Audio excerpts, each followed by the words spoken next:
Bueno, lo primero que hacemos es hacer una hipótesis de cómo sería la brecha que se va a generar en una hipotética rotura de presas, que lógicamente acá lo que definimos es que la presa se va a romper, digamos.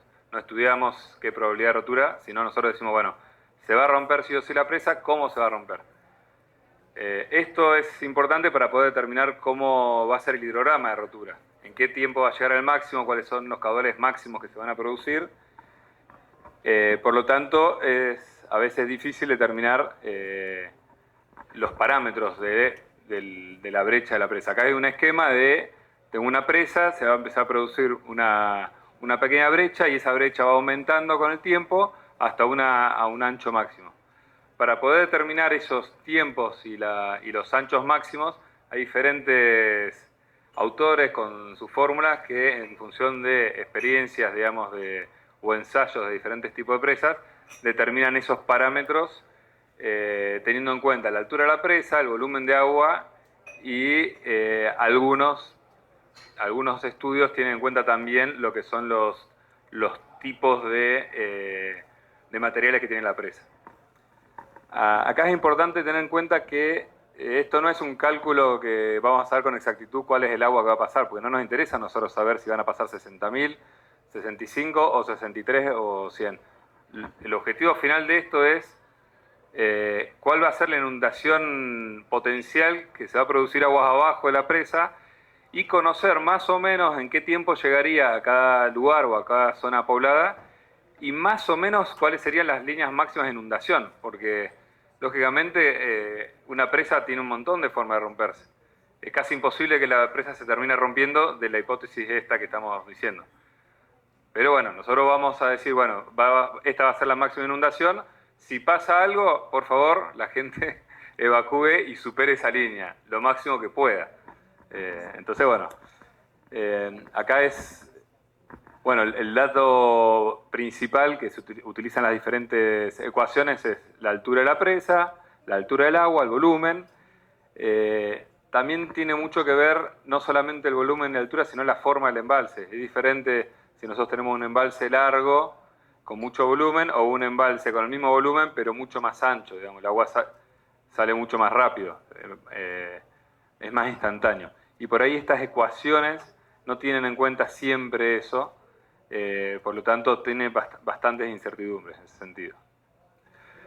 Otra cosa también importante que el ancho final de la brecha y el tiempo en que se produce, la ecuación te puede decir, bueno, la brecha va a ser de 600 metros de ancho, pero tu valle tiene 50 metros, entonces no va a ser nunca real. Entonces siempre hay que ver cuáles son los resultados que nos dan las ecuaciones y verificar si son posibles que se generen esos anchos en el valle donde está la presa. Porque lógicamente por ahí la roca no se va a seguir erosionando, sí se va a erosionar todo lo que es los materiales de la presa y no la roca. ¿Y cómo nosotros simulamos ese hidrograma de rotura una vez que obtenemos los tiempos y el ancho? Lo que se hace muy simplificadamente teniendo en cuenta la ecuación de vertedero, suponiendo que es un vertedero trapezoidal que va variando el ancho y su profundidad con el tiempo hasta llegar al fondo a la fundación de la presa.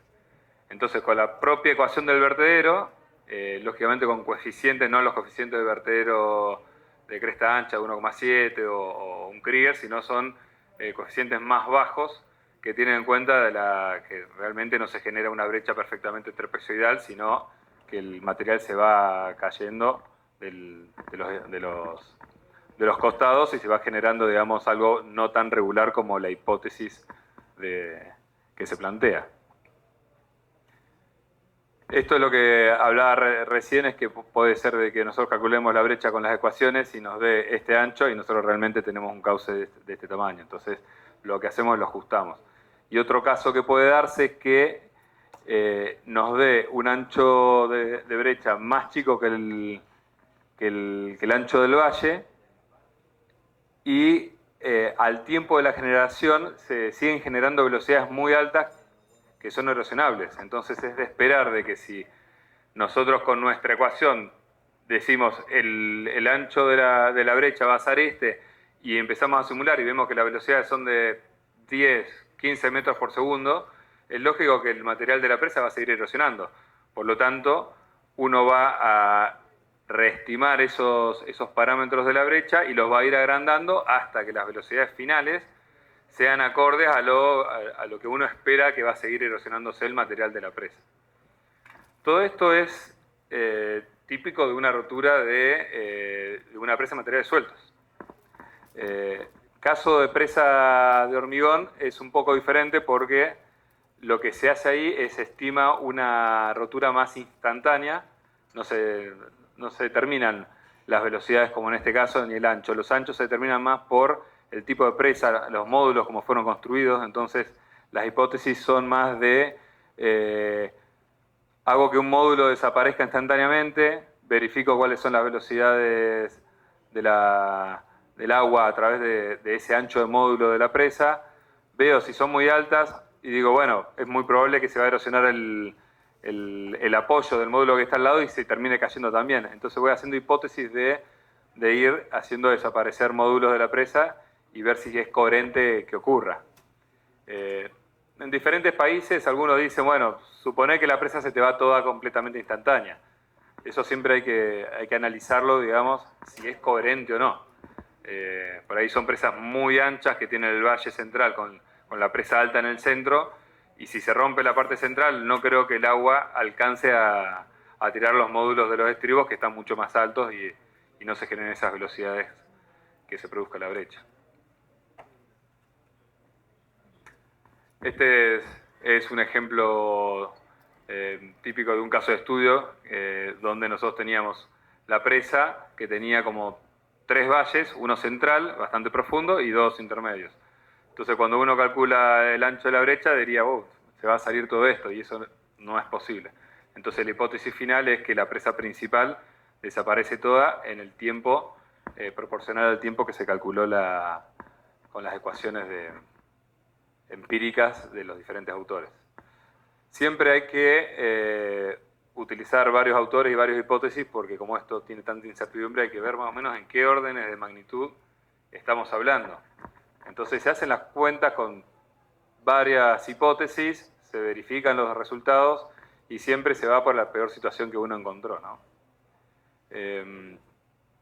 Esto es solo para decir que hay metodologías también para poder simular físicamente cómo sería la erosión a través de la presa. Entonces se simula el sobrepaso de la presa y lo que se hace es, se supone que inicialmente el agua pasa por un pequeño canalcito, que ese canalcito, una vez que pasa por el coronamiento, aumenta la velocidad y empieza a erosionar, con las diferentes ecuaciones de erosión en función de tipo del suelo de la presa.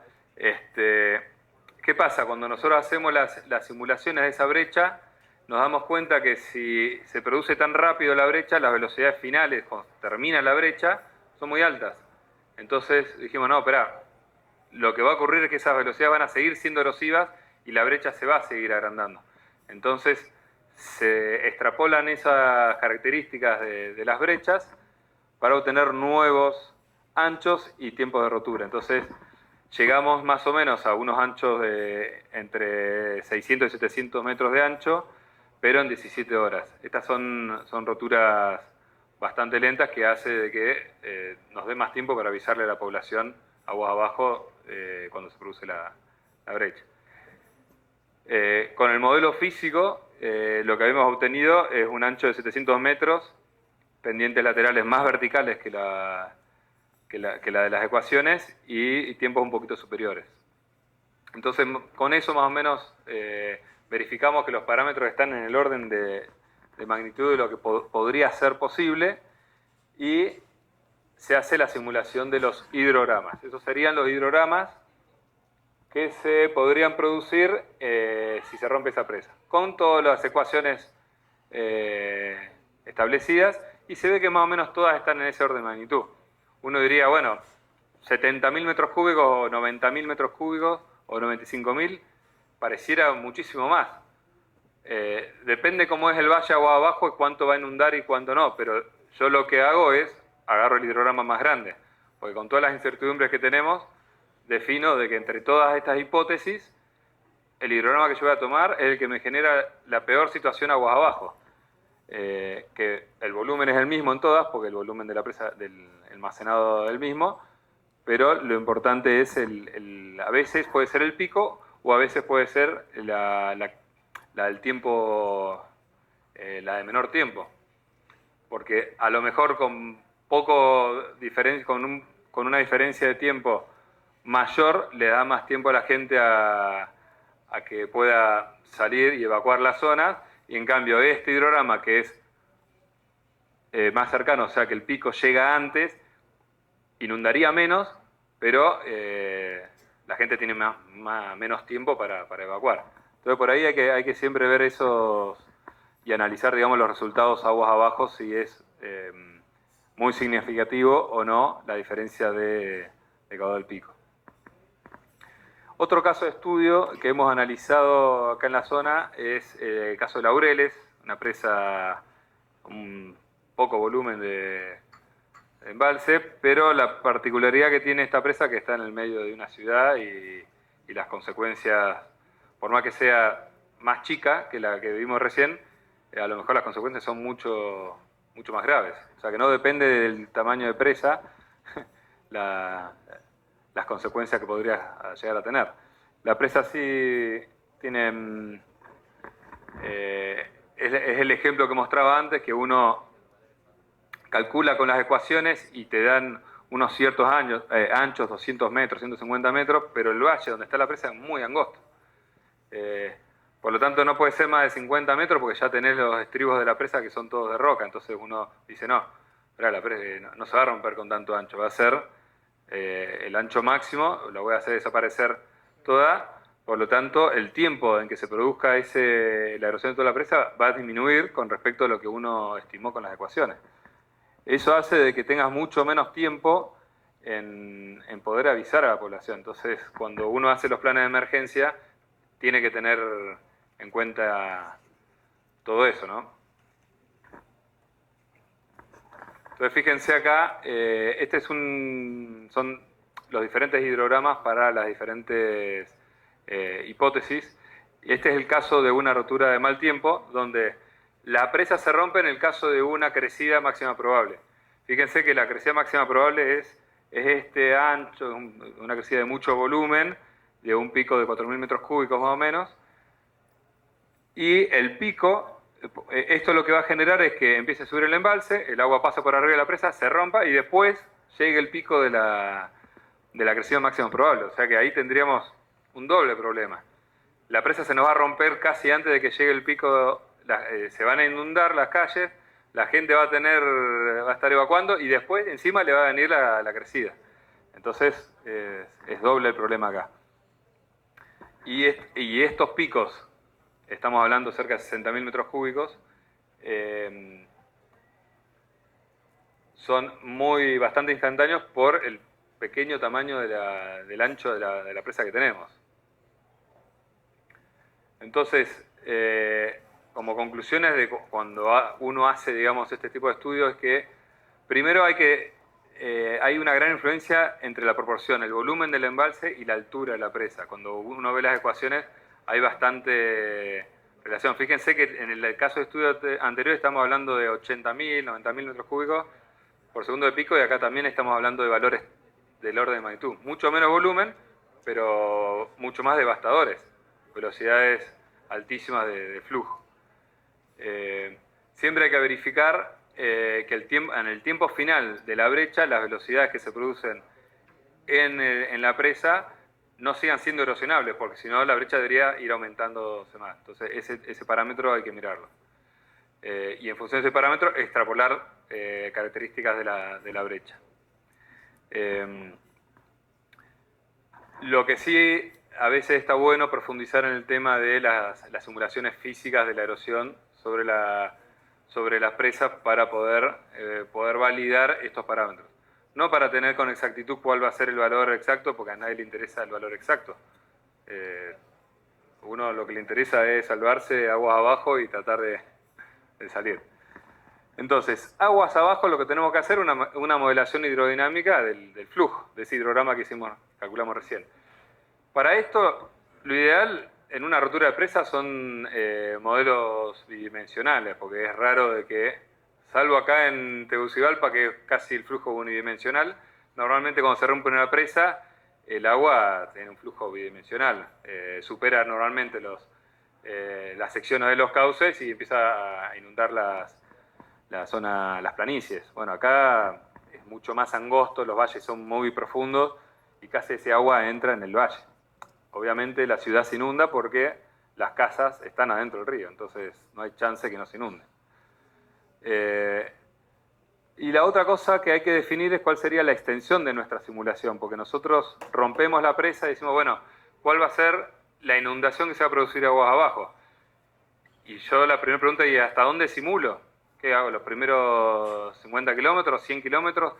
¿Hasta dónde va a afectar la inundación, la rotura de esta presa a las poblaciones agua abajo? Entonces, eso depende de lo que tenemos agua abajo. Entonces, lo que nosotros hacemos modelos más simplificados con topografía, esa topografía gratuita de 30×30 del SRTM o alguna de estas, y hacemos simulaciones de varios kilómetros. Y vemos que los caudales a esa longitud aguas abajo de la presa no superen mucho más de una crecida típica de 25 años de recurrencia, o que ya llega a una zona que ya no hay poblaciones y no es tan importante la rotura. Entonces, tenemos que analizar hasta dónde va a afectar la rotura. ¿Para qué? Para que en el plan de emergencia esa gente que viva 200 kilómetros abajo de la presa sea avisada, porque uno piensa que voy a avisar a Tegucigalpa y después se ahoga a la gente allá abajo.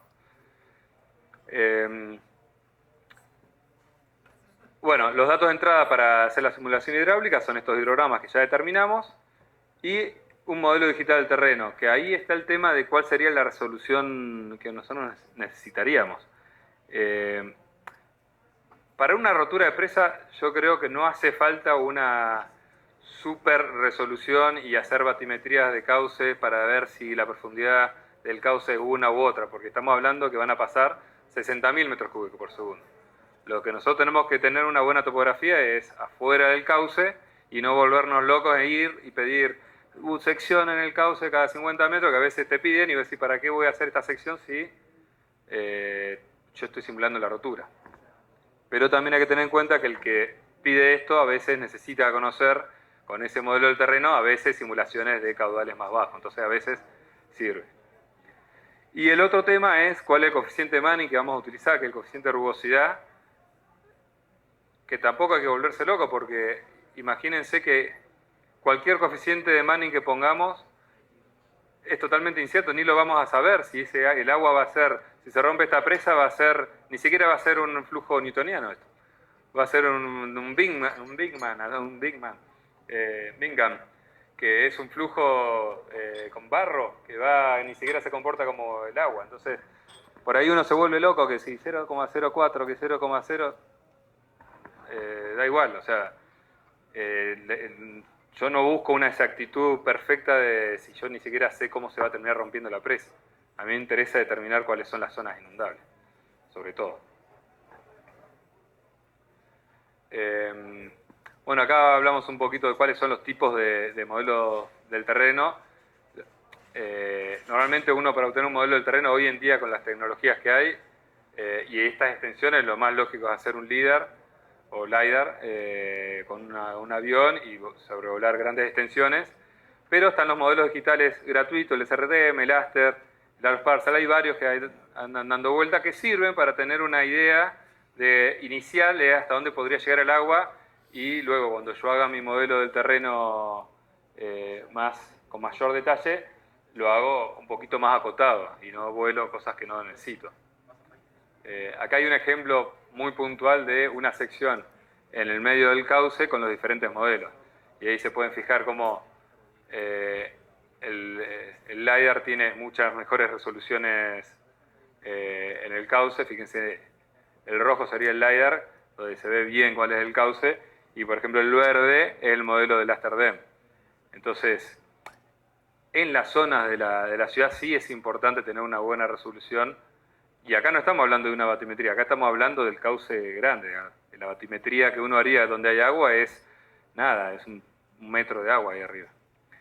Pero como para tener en cuenta los diferentes tipos de modelos, y si nosotros quisiéramos usar algunos de los gratuitos, siempre es importante validarlos y ver si lo que está mostrando tiene sentido. Por ejemplo, en esta zona, es una zona que está abajo de Concepción, es un valle muy profundo y muy estrecho, y los modelos de 30 por 30 casi ni lo ven en algunos casos. Eso que se ve ahí es un perfil longitudinal del río. Fíjense cómo un modelo, por ejemplo el amarillo, que es el Copernicus, que es el europeo, tiene una pendiente cierta, pero los otros tres modelos, al ser tan estrecho, el modelo que cuando se sacó la topografía se tapó. Entonces cuando uno simula con esto es como una presa de 30 metros que se produce ahí. Entonces cuando hace las simulaciones uno tiene que, con criterio, ver si los resultados que está mostrando son lógicos o no, o se están produciendo eso. Entonces hay que tener cuidado a veces cuando utilizamos estos modelos libremente. Este sería en la misma zona un perfil transversal donde todos los modelos se ven muy lindos y son todos muy parecidos, pero justamente los que son más altos son donde se producía ese tapón que producto de el estrechamiento del cauce, y que esos modelos en el momento que se sacaron no lo pudo detectar, y cuando se hizo el Copérnico, que fue con otro satélite, en otro momento justo lo pudo ver y anduvo mejor. Entonces siempre hay que, por ahí, si queremos usar estos modelos, retocarlos y abrirlos en algunos casos. Una vez que tenemos nuestro modelo del terreno, hacemos las simulaciones hidráulicas, decidimos cuál va a ser el tamaño de celda con la que vamos a simular. Por ahí acá hay que llegar a un punto de decidir, no hay que volverse loco y decir, bueno, hago una celda de 1 metro por 1 metro para tener la mejor precisión. Vas a estar 3 días corriendo un modelo, no vas a poder analizar bien los resultados y tampoco vas a ganar mucho en el resultado. Entonces hay que llegar a eso. En este modelo se incorporaron algunos puentes, porque el objetivo también era simular hidrogramas un poco más chicos que el de rotura. En la rotura los puentes le pasa el agua por arriba, lógicamente no. Y esto es un ejemplo de lo que sería el mapa de inundación final, que es a donde nosotros queremos llegar con todos estos tipos de estudios, es determinar las zonas inundables, hasta dónde llegaría el agua en caso de rotura. Entonces, cuando se hace una evacuación, hay que marcar en el campo, digamos, en la ciudad, los lugares hasta acá, vía de evacuación, y estos son los lugares de donde hay que salir, lo más lejos posible de la zona inundable.